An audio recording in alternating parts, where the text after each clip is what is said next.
Does the framing look good? The all-famous couch and curtain background. Finally, I get to use it for myself. Testing, 1, 2, 3. Audio sound good? So, I have been thinking about this topic for a while now, just because of its prevalence in daily life. There's not been an area of life, at least in Malaysia, of the past year and a half at least, that's not been affected by this thing we call COVID-19. I have really been pondering about the implications of this virus on my life, and never before has government action and world events impacted my life this intensely. Now, I began taking this topic of vaccine and vaccine passports extremely seriously now for the past few weeks, just because of two things that I've been restricted access to just because of my vaccination status. Number one is cinemas, theaters. Yeah, I want to go back to the movies. I want to see new releases that are coming out. And secondly is the track, like running track. I want to get some speed work done to improve my running. But both of these services are only restricted to vaccinated individuals, and I have not gotten it yet. So that's what this video is all about. I want to make this video as a way to properly articulate and formulate my thoughts about this whole affair. If I look down here at this part of the screen, if my eyes dart back and forth, just keep in mind that my notes are here and I need to reference it often because my memorization is not good. Hey.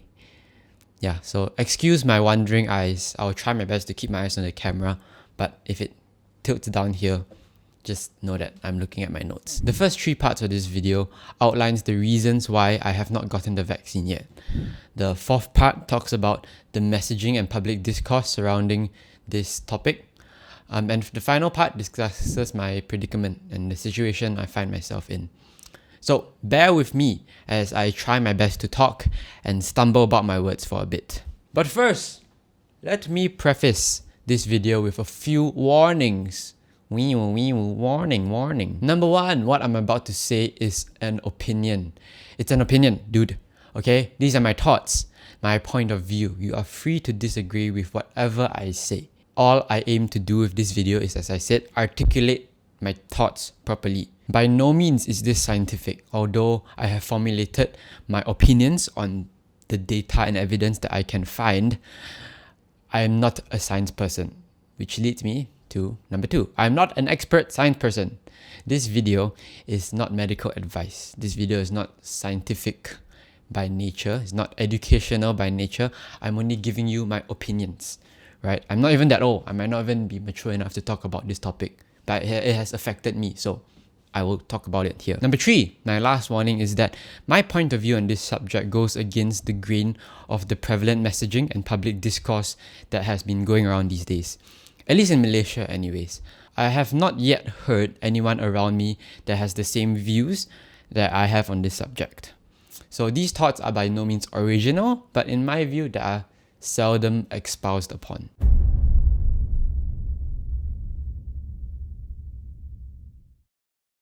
Okay, so the mortality rate for Malaysians, at least here in Malaysia, is 19,486 people have died due to COVID-19 out of 1,920,000 people who actually contracted the disease. Now that's a 1.01 mortality rate regardless of age group. Okay, but if we go into more specific age ranges, age demographics, I cannot find any data on Malaysian specific statistics, but I have here the US COVID-19 deaths by age. So age 18 to 29. 3,043 deaths out of 7,076,112 cases. Sorry. That's a 0.0430 chance of dying. So I like my odds, I guess you could say. These numbers don't even factor in comorbidities, and on top of that, I fall into the lower age range of that age group. Right, so I'm 18 to 19 years old, in that age group that goes all the way up to 29 years old people. To put that into perspective, right, I found some statistics of preventable deaths, right, the odds of dying by blank. So firstly, dying of heart disease, 16.7%. Wow, we should be more afraid of getting heart disease than COVID, right? The dying of suicide, by killing yourself. 1.13%. The odds of pedestrian incidents, so walking on the street and getting killed, 0.18%. Right, motor vehicle crash. So every time you get into the car, you take this, the risk is 0.93% of dying. Right, by falling, literally slipping on a banana peel and falling, or just falling, 0.094%. And lastly, choking on food, 0.0394%. Very similar to my age group's mortality rate from the US data. You should be equally as worried about choking on your food than about dying from COVID if you are at my age range. Alright, so these are just the statistics to put into perspective when we're talking about COVID mortality rate. Now, it is at this moment where people will bring up the altruistic argument, we gotta take care of the collective, do your part to stop the spread of the virus. And we'll get into why I don't buy that argument later. But suffice to say, the mortality rate of this virus does not convict me to get the vaccine. I do not discredit or disregard the deaths of thousands of people across the world in my age group, or any age group for that matter. There are millions of families who got affected by family members or friends dying from this virus. But we have to put the risk into perspective. If you're around my age range, right, why aren't you more afraid of car accidents, heart disease, or even just walking down the street? Those things pose more of a threat to you than COVID. And even for the infamous Delta variant, the case to fatality ratio is only 0.1% across all age groups. To put that into perspective, the Alpha variant's case to fatality ratio is about 1%, right? So the main variant going around, you have 1% mortality rate, right? You don't really hear that about the pandemic, do you? Right? It is true that the Delta variant is more transmissible, but it seems like it's not as deadly as people and mainstream media make it out to be. So what I just said probably triggered a lot of people, because it seems like the public discourse around this topic about contracting COVID is like all doom and gloom, the end of the world, if you catch this virus, blah, blah, blah. But remember, this is just opinion, and I'm just looking at pure numbers, pure statistics here, okay? And what I have observed is that COVID is not deadly for my age range. In addition to the fact that this virus is not particularly dangerous to people in my age group, I'm particularly skeptical of the lack of talk around avoidable, preventable comorbidities as a form of lowering your chances of severe COVID. Article after article has been published studying the effect of comorbidities like obesity, fear-related disorders in relation to severe cases. Right? All these articles have constantly reinstated that fact. And we've known, even from the beginning of the pandemic, that it's a fact that healthy people do not get COVID that severe. Now, I know there are cases of perfectly healthy people that have died from COVID, and I'm not discrediting that fact, nor even ignoring it, right? But there will be outliers in statistics, but we still have to focus on, the vast majority of severe COVID cases, because that is where we see the overwhelming correlation. What I'm trying to get at with this section is not ignorance of the deaths of millions of people around the world, but based on the overwhelming evidence from study after study again, we have to put the risk into perspective. I have to put the risk into perspective, my friends. And the studies strongly suggest that we can and should take many preventative measures to boost our immune system, whether it be through exercise, diet changes, or even our sleep schedule,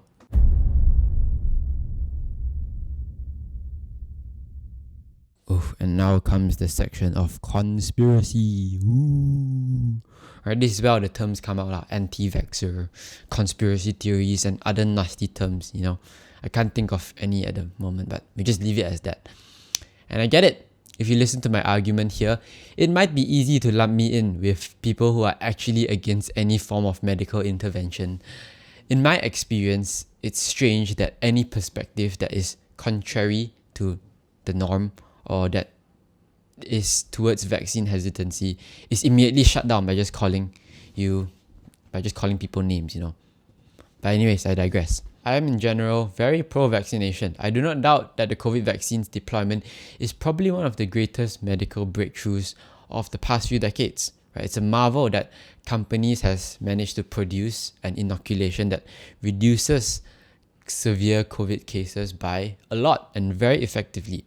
It's probably the great accomplishment of, capitalism, competition, and innovation, to be honest. But anyways, for older people who are at risk of more severe COVID, people with serious comorbidities, or people with more vulnerable immune systems, I think getting the vaccine is the right way to go, mate.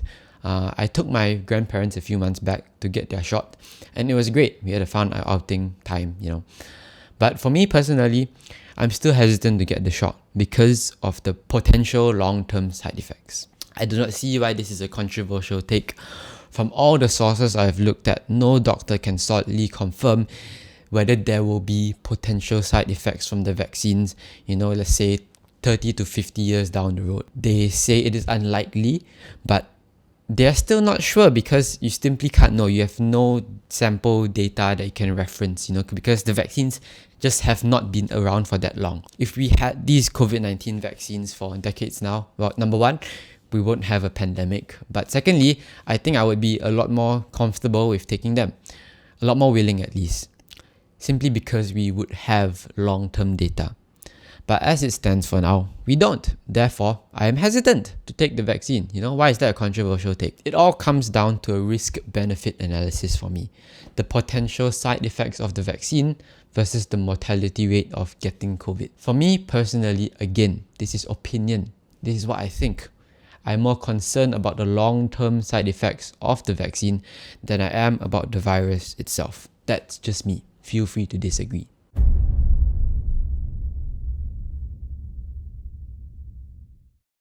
Young people from all over the globe are joining up to fight for the future. I'm doing my part. I'm doing my part. I'm doing my part. I'm doing my part too. They're doing their part. Are you? Get vaccinated now. Save the world. Service guarantees citizenship. As mentioned before, I said I would delve into why I think the altruistic argument of getting the vaccine makes no sense. I'm going to keep this section short because there's not much to elaborate upon. To boil it down to basics, well, it is clear that breakthrough cases happen all the time, even with vaccines, right? Just recently, but to boil it down, it has been clear that breakthrough cases happen all the time. Just recently in Israel, there was a huge surge of cases, even though they were one of the fastest countries to vaccinate. So we know that vaccines, right, don't prevent transmissibility of COVID-19. Right? You can still transmit the virus. You can still get the virus if you are vaccinated. Right? It just greatly reduces the risk of severe disease. Therefore, I do not see how unvaccinated people are a threat, so to speak, right, to vaccinated individuals. They are just a potential danger to other unvaccinated people. Obviously then, there is a risk that many other vaccine-hesitant individuals, including myself, am willing to take. Right? We're willing to take that risk. And since when is it the government's job to tell you what you can or cannot do? In a free society, we receive liberty at the expense of potential dangers and the risks that comes with it. Sorry if I get into being too philosophical at this point, but yeah, I think it's just really relevant. We allow people to smoke, drink alcohol, eat fast food, and do all kinds of potentially dangerous things that are known to be harmful to a certain degree. Right? It's not government's job to cut out all potentially dangerous things from life, is it? It's not like the government just bans you from going into cars because then we can reduce car-related deaths by 100%. No, it's not the government's job to do that. We take potential risks every day. A book that comes to mind, and again, I'm sorry that this has gotten very philosophical, but just follow me, right? It's Aldous Huxley's Brave New World, right? There's a quote that goes something like, I don't want comfort, I want God. I want poetry. I want real danger. I want freedom. I want goodness. I want sin. Right? This is not a call for a world of debauchery. Right? It's a willingness to sacrifice guaranteed comfort and stability for freedom and the potential dangers that comes with it. Or maybe I'm just rambling, Maybe I'm just a skeptic.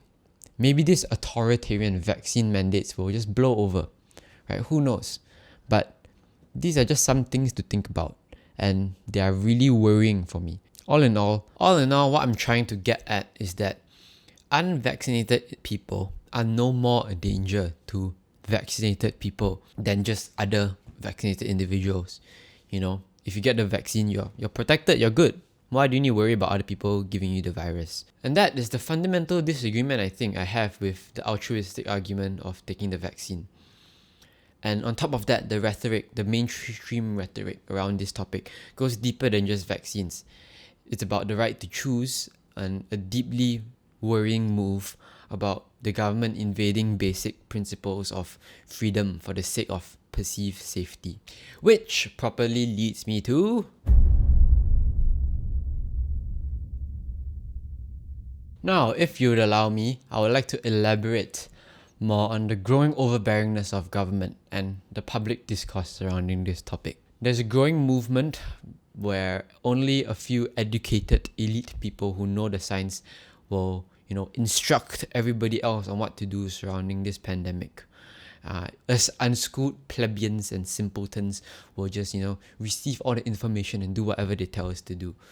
Right? It's the job of the people in government and medical people to educate and guide us about how the vaccines are extremely safe and incredibly good, and how everybody should get one. Right? Just reading from this recent article from the New Straits Times in which they interviewed this doctor. Right? He said the education ministry could ensure that the health and safety of society outweighs the needs of an individual. So it's that argument where the needs of the many outweigh the few, right? The council proposed for schools to provide guidance and counseling to students and parents who are vaccine hesitant. People can make better and more informed decisions about the vaccines if they are backed by data from the authorities. Well, it's interesting, isn't it, to see that it's only data that's backed by the authorities that is considered legit. I know it's a meme now, but doesn't that bring up like 1984 vibes? In which, the government declares that the facts are based on only the Ministry of Truth, when the government somehow is the correct science. It's easy to dismiss any form of argument from opposing views because you can just label them as fake news or misinformation because you have the all-knowing sense of truth, Of course, I'm not against medical experts at all. I'm not against you guys. You guys are very smart, very good, right? It's just that when you regulate correct science, right, or just data backed from the authorities to a small minority of people, then individual autonomy is no more. It's just basically a small group of people telling the rest of the population what to do.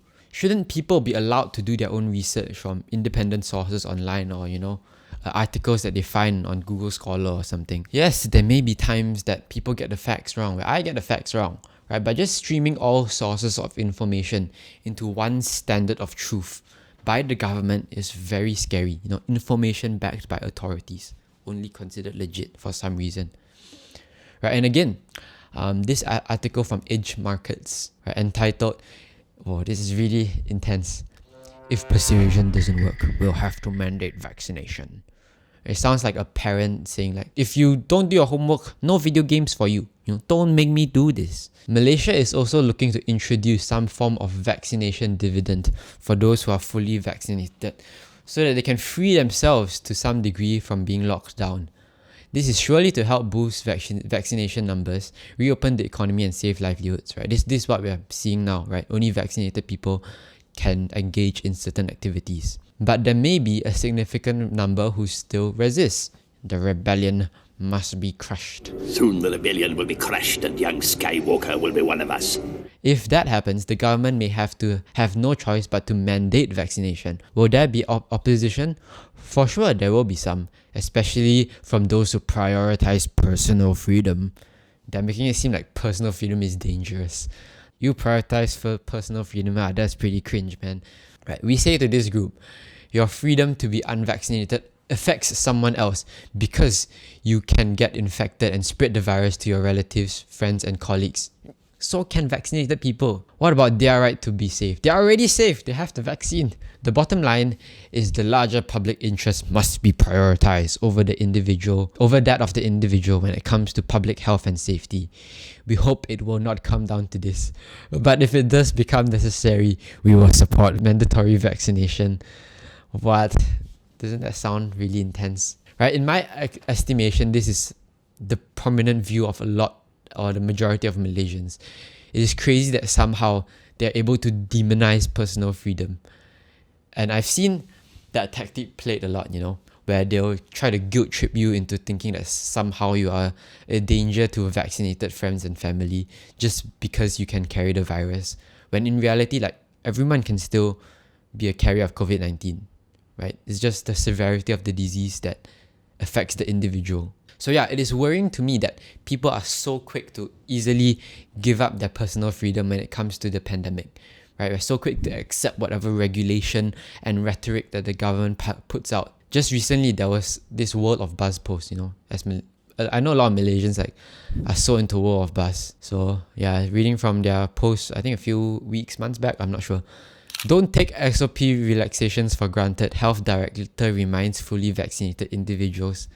Right, so that's the post. And then look at these comments, man. Like, what is kind of scary. The fact that people need to be reminded is truly sad. Says the ones who granted SOP relaxation. People are stubbornly stubborn, bruh. What? Is there even proper grammar? Stubbornly stubborn. Yeah, we know. I'm also upset that they sent out reminders for this. Means our people are so irresponsible. It's like he's literally telling you, the Health Director General is telling you, bro, we still have power to take away your freedoms if you don't obey. And people are just like, yes, nodding in agreement with him. It's like, what's going on, man? Like, as mentioned before and many times in this video, I'm extremely weary of the increasing authoritarian measures that are taken by government officials to grab power and instate wide and far-reaching policies that affect everyday people, and the willingness of the population to just accept whatever they say. All the way from vaccine passports to mandating vaccines to getting the jab itself. This increasing authoritarian push to one way of thinking has been very worrying for me. Why can't we have vaccine choice, Why can't we opt out of a shot? Why is that so controversial?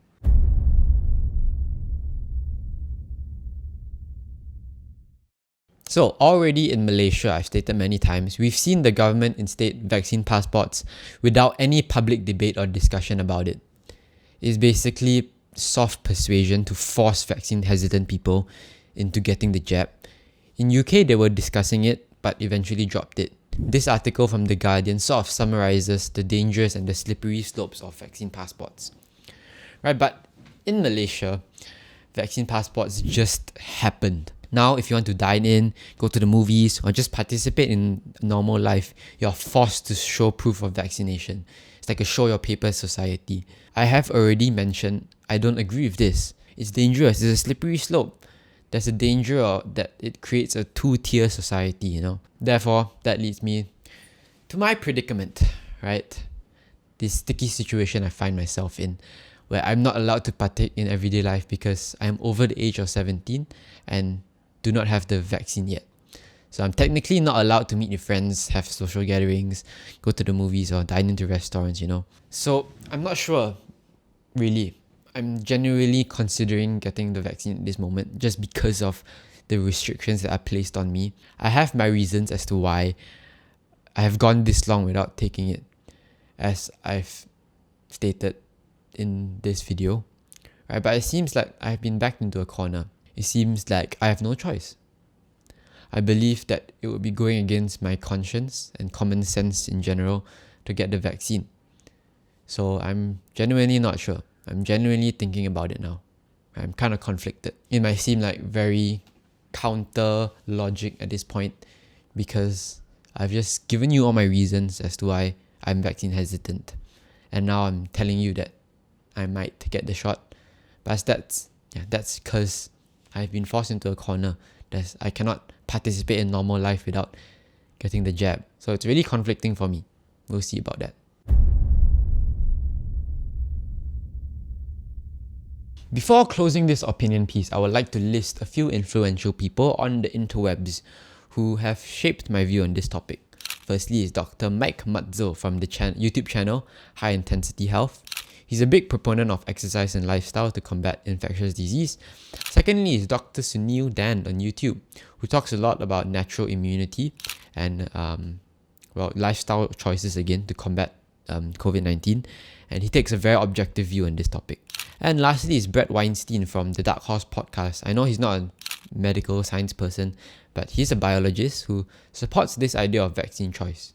All these three people that I mentioned, they all, across the spectrum of opinions and perspective, they might differ on a few topics, right? But they all support the idea of vaccine choice and being able to exercise personal individual freedom when it comes to whether to take this vaccine or not. Of course, I've looked at a lot of other different science people on YouTube and Spotify and on, articles, scientific articles and things like that. But suffice to say, there are a lot of different views and perspective on this issue. These people are the few who I've found most reasonable and whose arguments I'm most convinced by. I realized after reading through my script that I'm in danger of coming off like a armchair medical health person. So let me just remind you that what I've talked about are just opinions. This is my point of view. I'm by no means a medical health expert and I do not claim to know all the facts. But what I have said to you here are my general thoughts that I've gathered. This video is meant to be an exercise for me to properly articulate my reasons as to why I'm vaccine hesitant and weary of overbearing policy surrounding the pandemic and also the public discourse surrounding this entire situation. Who knows, I might very well get the vaccine if vaccine passports are going to be implemented forever. I'm not sure. I'll have to think about it more. If you have a contrary point of view, if you disagree with me, feel free to leave a comment down below or come talk to me in real life, IRL. These times require individual thought, a lot of free debate and discussion from wherever you fall on this issue. So, that's it for my video. Thanks for watching. If you've made it this far, your attention is greatly appreciated. Bye bye.